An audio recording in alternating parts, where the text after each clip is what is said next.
Poklonici sada već znamenite knjige SFRJ za ponavljače mogu postati književni sladokusci mezeteći u dokolici novu knjigu Dejana Novačića, Emigrantski kuvar.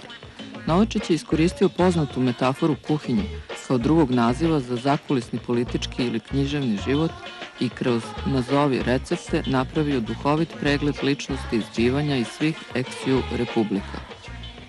Sam naslov Emigrantski kuvar govori o sadržaju knjige. Znači, s jedne strane imamo priču o emigraciji, a sa druge strane imamo priču o kuvanju, o kulinariji.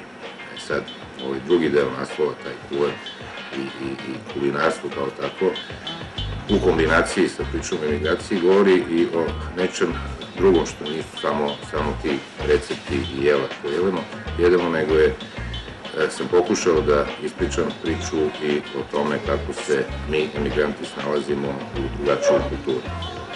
Jer kultura ishrane i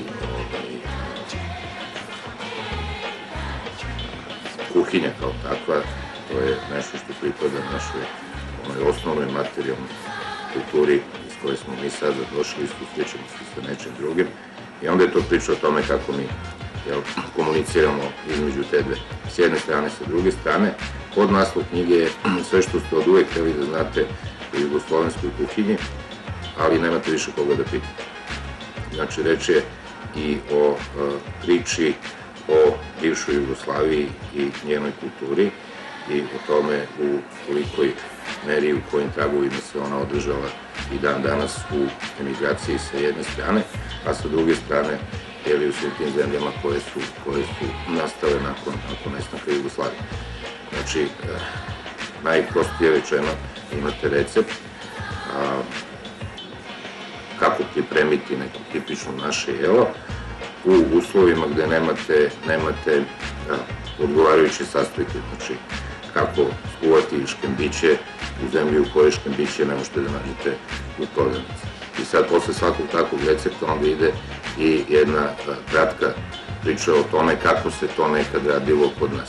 S tim što u toj pričici, u toj anegdoti, ja sam se potrudio da prizovem sećenju Jugoslovene, poznate Jugoslovene, čije ime značilo nešto svima nama u bivšoj Jugoslaviji. Tako da tu imate ljude za koje smo sve u toj staroj Jugoslaviji čuli, u Srbiji, u Hrvatskoj, Sloveniji, tako da. Tako da imate, recimo, na primer, recept za zagorske žgance koje je Džemil Bijedić doručkovao sa drugom Titom, ili imate recept za pečenog vola, kako ga je Tuđman pekao u Zagrebu ili kako ga je Karadžić pekao na Palama, i tako dalje, i tako dalje.